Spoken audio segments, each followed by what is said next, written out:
can we welcome up next Julian Matthews, who I believe is joining us from Malaysia tonight.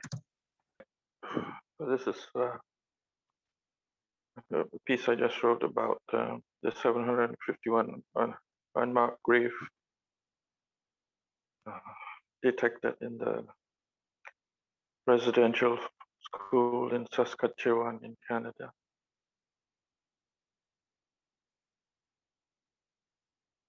Bringing up the bodies from unmarked graves. Trigger alert for childhood trauma. The only crime we committed as children was being born indigenous. We will find more bodies and we will not stop until all our children are found. Chief Bobby Cameron, Federation of Sovereign Indian Nations. Hey Google, define unmarked. Not marked or bearing identifying marking.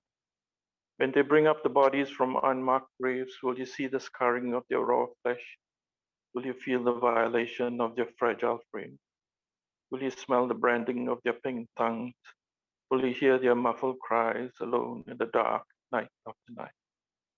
When they bring up the bodies from unmarked graves in Canada, will you think of the children in every other former colony, every conflict zone, every disputed territory, every refugee camp, every squatter slum, every logged rainforest, every place you entered, every patch of land you exploited? Will you think of the children in your city, town, suburb, neighborhood, your neighborhood, the next door's neighbor, your next door neighbor's children, the children in your own home tonight?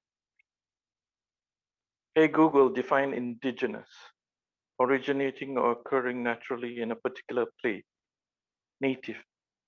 When they bring up the bodies of children from unmarked graves, will you Google their names, their tribes, their culture, their claims? Will you apologize for the desecration of your forefathers? Will you forgive the sins of your fathers and mothers? Will you start the healing of generation upon generation of unprocessed pain? Will you break the chain of trauma over trauma? Will you see through this insanity? Will you end it all here? Hey Google, define bring up. Look after a child until it is an adult. When they bring up the bodies of children from unmarked graves, will you uncover their white bones, stained with your guilt and fear and shame? Will you unearth only shadows that their beautiful, warm souls left behind? Or will you expose their hopes, their dreams, their truth, their sun, all they could have become? Will you see the sparkle of their eyes in your own children's eyes? Will you hear their peals of laughter, their playful shouts of joy, their mighty heart still singing, still singing? Thank you.